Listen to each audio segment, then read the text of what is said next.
What chapter are we on now in Goatfoot God? Let's see. We're on chapter 17. Alright, chapter 17, Goatfoot God, Dion Fortune.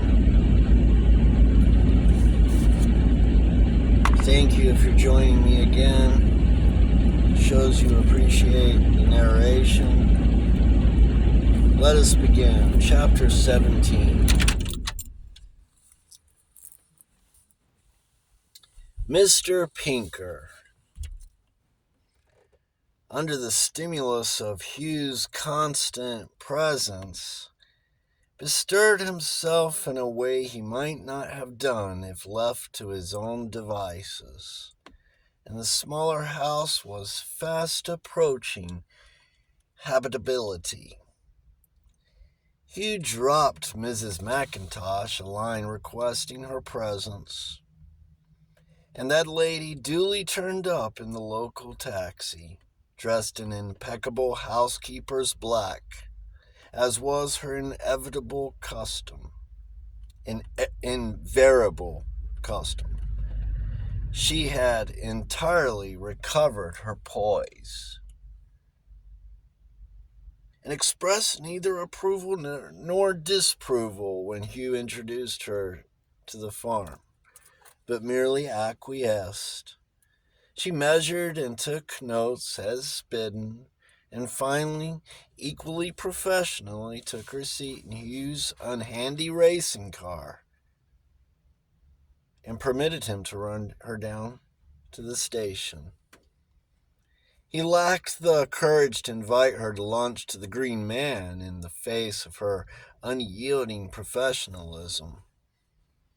As they waited on the platform for the train, she said to him, "How much longer do you think you will want me, Mr. Paston? I was wondering whether you would care to take charge at the farm, Mrs. McIntosh." "No," said Mrs. McIntosh emphatically. "I would not." "Why ever not?" demanded Hugh, startled and rather annoyed by her emphasis. "I don't like the feel of it. I could never settle there." "What's wrong with it?" "It feels sinister to me. Sinister and wicked, and I don't know how you can stand it. I wouldn't live there for anything you could offer me." Hugh, who had not counted on Highland psychism backed by Highland Calvinism, was nonplussed. His plans were going astray. How was he going to get Mona Wilton to come to the farm unless Mrs. McIntosh were there to play propriety and look after her while she was still convalescent?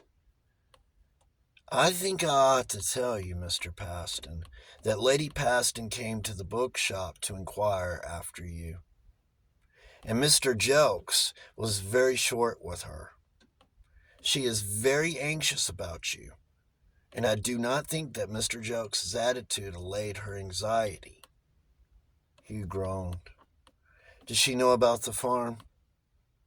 "She knows nothing. Mr. Jelks refused to tell a thing, and was, if you will pardon my saying so, very rude to her." "What did she say to your being there?" "She did not know my presence, nor Miss Wilton's. I thought it wiser that she should not know. Miss Wilton and I sat in the kitchenette with the light out while she was there." "Why ever did you do that?" "I thought the position of Miss Wilton might be misunderstood and involve you in unpleasantness." "I don't see why the dickens it should be." "Well, it will be, to a certainty, Mr. Paston." "Oh, well, no good worrying about that. Here's your train." "Thank you very much, Mr. Paston. And if it is convenient to you, I would like to get off at the end of the week. I have the offer of another post, and I want to pay a visit to some friends in Scotland before accepting it. I do not think Miss Wilton needs me any longer." "Yes, certainly, Mrs. McIntosh. Get off by all means." Hugh put her into the train with a sigh of relief. She was a good woman. She was a kind woman, She was trustworthy. She was efficient. He liked and respected her. He classed her with the old nurse as one of the best women he had ever known, and he heaved a sigh of relief as he put her into the train. He wondered what would have been the upshot if she had accepted his offer to housekeep at the farm. And then it suddenly occurred to him to wonder why he had made such an offer to such an utterly unsuitable person. One could not associate Mrs. McIntosh with attendance at a rite of Pan. If she came at all, she would bring her knitting. She represented to him duty and the fear of God. She was awfully like his old nurse, who had really stood to him in the place of the mother who was always out. He supposed psychologists would call his offer the fruit of a mother fixation. The presence of Mrs. McIntosh at the farm would have been a sop to what was left of his conscience, and effectually prevented Pan from appearing, even if invoked. His conscious mind might desire her as a housekeeper, but his subconscious wanted her as a fire insurance. He was greatly cheered by the news that she would be leaving the bookshop at the end of the week. He had a feeling that the estrangements would clear up when she went. She was a prayerful woman, and he fancied that she did not do the atmosphere any good. He wondered how she had got on with Jelks. There had been a veiled tone of disapproval in her voice, and she had never referred to Miss Wilton save to answer his inquiry primly and briefly. In response to his instructions, sufficient mass production furniture arrived in the course of the week to make the small house habitable for 3 people. There were also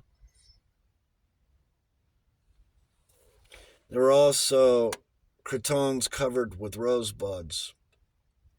Knowing that Mrs. McIntosh meant to go north, and that she had a long journey before her, for he believed she came from Rossshire or thereabouts, he thought he would be quite safe in putting in an appearance at the bookshop round about lunchtime on Saturday, and seeing if he could cadge a weekend out of the old bookseller. So with Mr. Pascoe's help, he got a few things into a suitcase, for it was a terrible effort for Hugh to pack, and set off to London. To be delayed, however, by a screaming figure rushing across the common, waving its arms and crying, "You've forgotten your air oil, sir," was Hugh's one social asset to awaken maternal feelings in the souls of the motherly. Arrived at the bookshop, he found that Jelks, who interpreted the shop hours act in a liberal spirit, had already bolted the door against customers and knocked in vain, Jelks concluding that someone wanted some Sunday reading, and not being of an obliging disposition, declined to let him have it. He was seriously considering smashing a pane of glass in order to get in, when he heard a window overhead being raised, and looking up, saw Mrs. McIntosh's head coming out.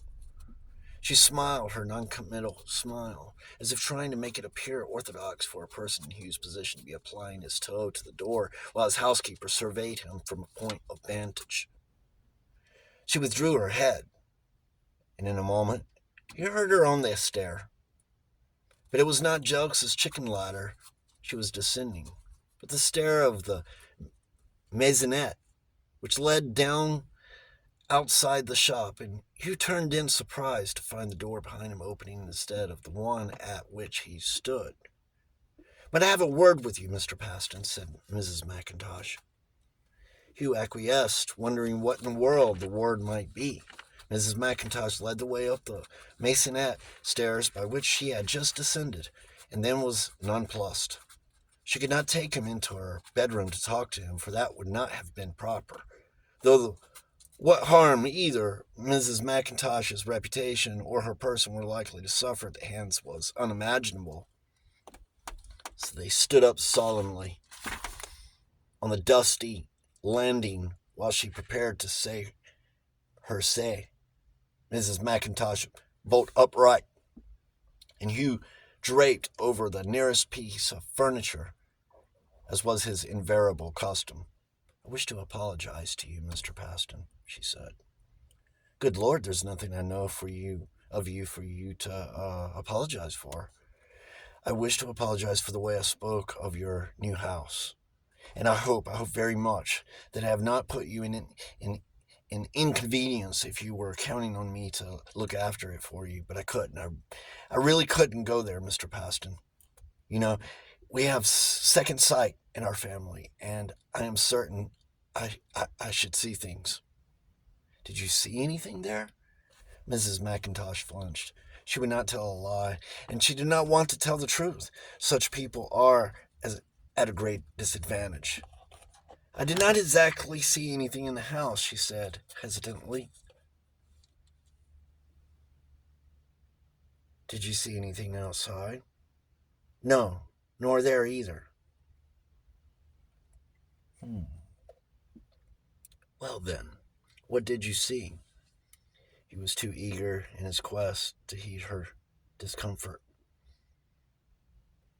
She hesitated, then came to the point.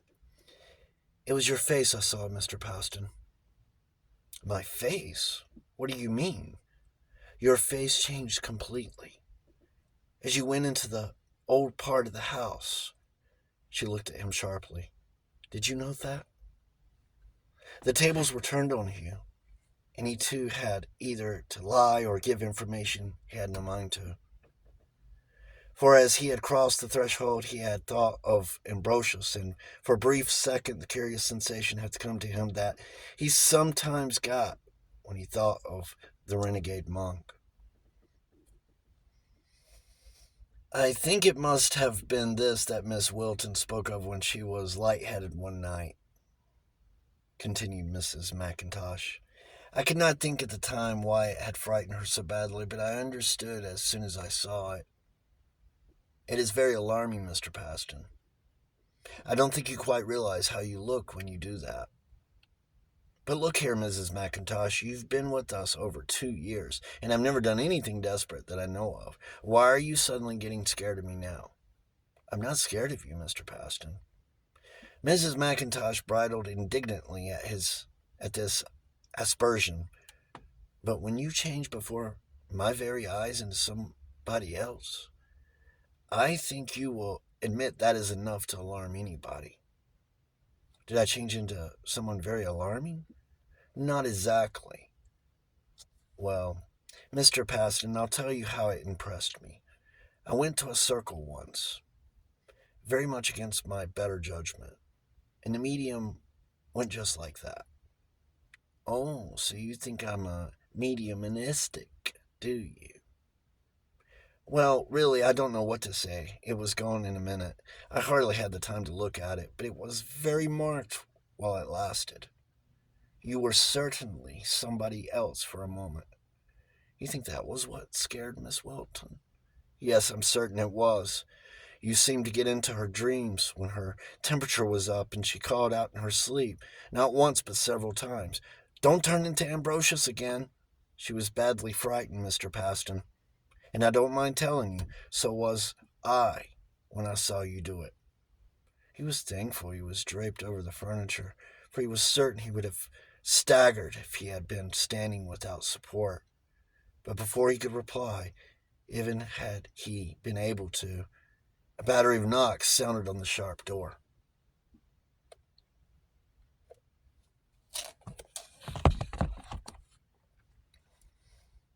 Excuse me, said Mrs. McIntosh. I expect that is the man for my luggage, and she went down the narrow, dusty stairs. Hugh heard her open the door at the bottom, and an exclamation of surprise followed. Mrs. McIntosh, you here? He heard in the voice of his elder sister. Yes, Lady Whitney, came the noncommittal tones of the Scotswoman. I want to see my brother. His car is outside, so it is no use saying he isn't here.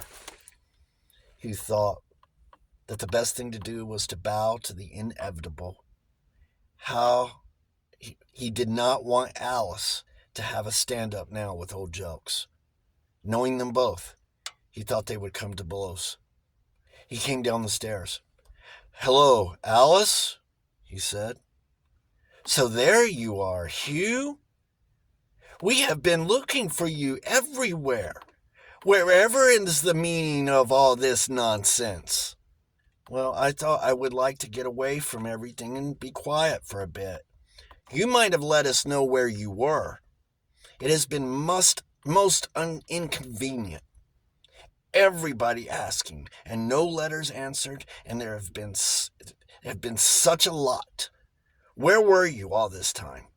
Never mind where. I'd sooner not tell you. Just placed a retreat that I want to keep quiet. By yourself? Yes, of course. There's no of course about it that I know of. Hugh, who's this Miss Wilton? She's an artist I've been employing to do the decorations for my new house. So you got a new house already then? Yes. Where? That's not your business. What has come over you? I've never known you like this before. What's all this secrecy about? The secrecy is because I don't want to be bothered. That's all there is to it. Do not expect me to believe that. No, I don't expect you to believe it, and I don't care whether you believe it or either. A tide of anger utterly unlike anything he had ever known before had been rising in Hugh while they were wrangling. And suddenly it brimmed over in a flood of rage that held him speechless. A curious heat and burning went through him, and he found himself staring down in the face of a strange woman whose flushed, angry cheeks gradually went dead white under her pain. He pointed to the door and said one word, "Go." She went.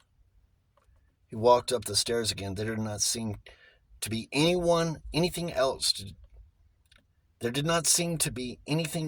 do, and at the top saw another strange woman, and heard her calling to someone in a terrified voice. The place was unfamiliar. He did not know where he was. A man came, and behind him yet another woman, peering anxiously round his shoulder, and he knew that woman. For the first time, he saw in the flesh the face he had so often seen in his dreams. The succuba that had haunted his sleep for years. Now he saw her, and he could not take his eyes off her, nor could she take hers off his. He knew the risk, and yet he felt that nothing mattered compared to the one thing, and that at all costs he must grasp it lest it slipped out of his reach forever. He stepped forward, put the man aside, and gripped the woman by the arm, drawing her towards him. He looked down into her eyes, greenish eyes, as one would expect in a succuba.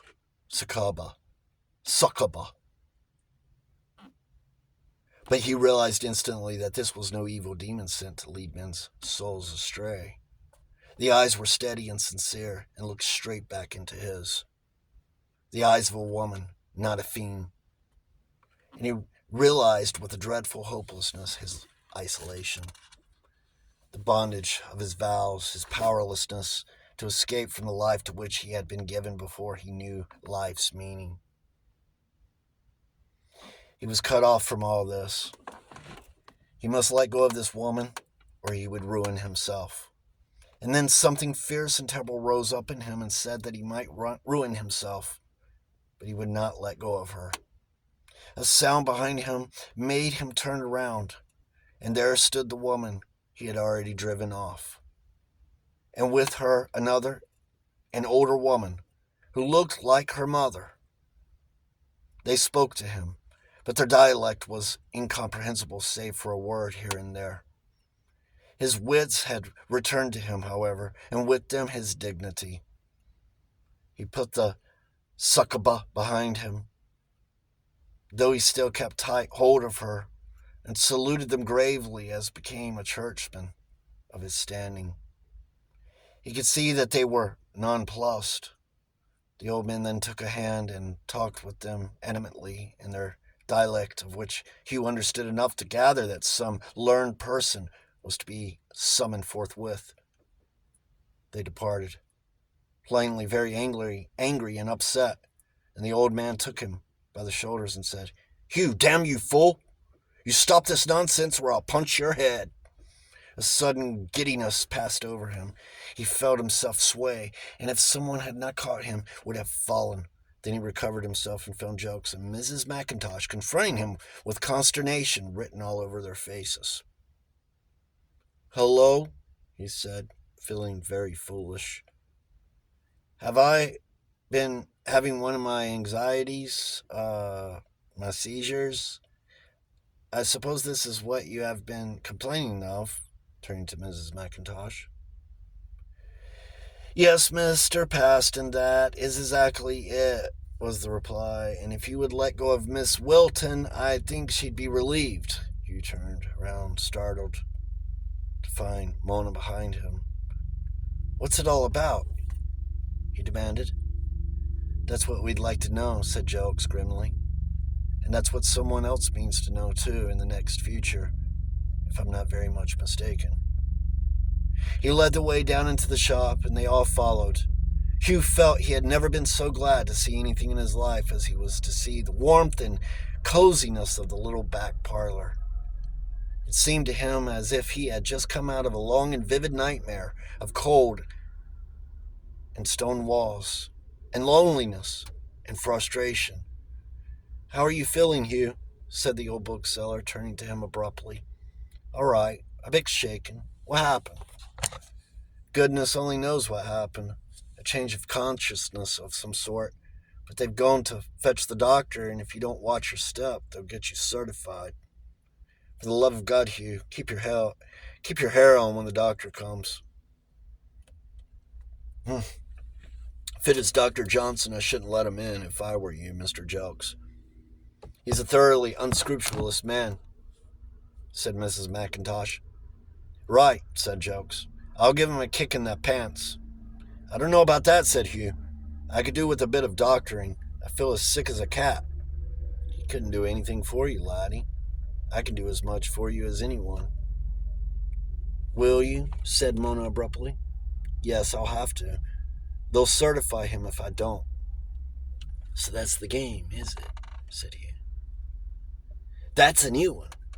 They've tried a good many things, but they've never tried that before. I say, Jokes, tell me frankly, as a pal, any likelihood of their being able to do it?" "Well, laddie, frankly, there is, if they gave their minds to it. Now, that you need certifying, or anything like it, but you've got bones that are worth picking, Hugh. And that's what has always been your trouble." "What did I do, TJ?" "Went off in a daydream, laddie, thinking I was Ambrosius. That's about it." "By Jove's, TJ, I was Ambrosius too, for the moment. It was a weird experience. Don't you do it too often, for if the wind changes, you might stick, as my mother used to tell me when I pulled faces." They all laughed, a trifle feebly, for they were all thoroughly shaken. A resounding bang at the door startled them. Jokes girt his dressing gown about him with a determined air and went striding off through the bookshop, murder in his eye. He returned in a moment, crestfallen. "It's the man for your bucks," he said to Mrs. McIntosh, and together they departed upstairs, leaving Hugh alone with Mona. He sat down on the sofa facing her. "I say, Mona," he said, "will you tell me the truth as a friend, for I'm in the dickens of a hole if I can't get things in hand. I know that certification game. I've seen it played before.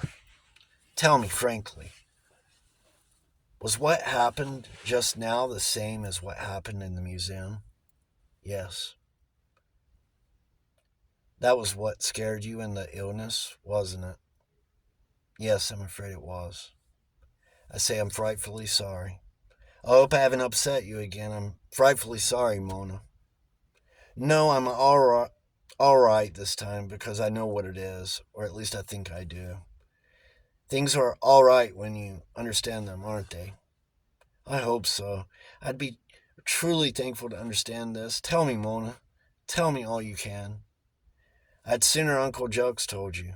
Wait till he comes back from seeing Mrs. McIntosh off. By Jove, is she going? I must say goodbye to her. She's a dash decent sort.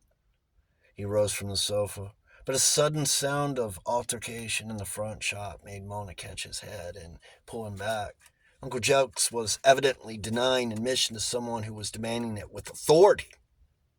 Jokes settled the argument by telling him to go to hell and slamming the door with such force that all the books in the window fell down. After that, there was silence, save for the distant bumpings which announced that the man had made junction with Mrs. McIntosh's box. I say, said Hugh, I've been desperately busy at the farm. I've got it pretty much nearly straight, one end of it anyway. Let's all pack up and go down there, shall we? And have a good holiday. You and I and Jelks. It'll be no end of a lark. We can just camp out there and picnic. Mrs. Pascoe, that's my landlady, has got some skivvy that she's been trying to foist on me, which she swears is a paragon. Say will you, Mona, and we'll shunt the whole party and leave no trail. We'll be dashed hard to trace it if we get off promptly. They haven't sold the big bus yet. She's sitting at the garage. I had her bill the other day. Her innards were out when they had the auction. That's why she's been sparred. I'll run this little brute back. God knows why I ever tried to drive her on the road. And I'll get the other. Say you will, Mona. It will be no end of a lark. Mona looked at him. It might be a lark for him, but it was a job of mental nursing for her. I will if Uncle will, she said. At that moment, Jelks reappeared.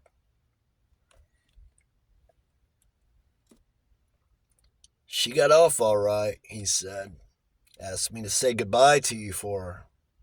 She'll cut it rather fine. Sorry to have missed her, said Hugh. She was a dash good sort, but a trifle oppressive. I don't believe she'd have fitted in with Pan, do you, Uncle Jelks? Who said I was your uncle? Demanded Jelks, cocking a bewhiskered eyebrow at him. I say, you're my uncle. If you're Mona's uncle, you got to be my uncle, too. Why should girls always have the best of everything? All right, I don't mind, said Jelks. I can stand worse than that. He looked at Hugh with affection. I think you could do with an uncle, laddie, even if you don't happen to want to pop anything at the moment. Hugh's got a suggestion to make, Uncle Jokes, said Mona. I'll point Jokes' eyebrows again at her use of the Christian name. I was suggesting, said Hugh, they will all go down to the farm for, say, a fortnight and have a jolly good holiday. Throw all these blighters off our trail. I've got another car at the garage, a great brute of a lion, and I can load you and Mona and all you both possess into it. Chuck it in loose. No need to pack. That's the advantage of a car. And run down to the farm here and now. They'll never trail us if we get off promptly. Jokes looked at Mona. That's what we're going to do, Uncle Jokes, said she quietly. It's the only thing to do.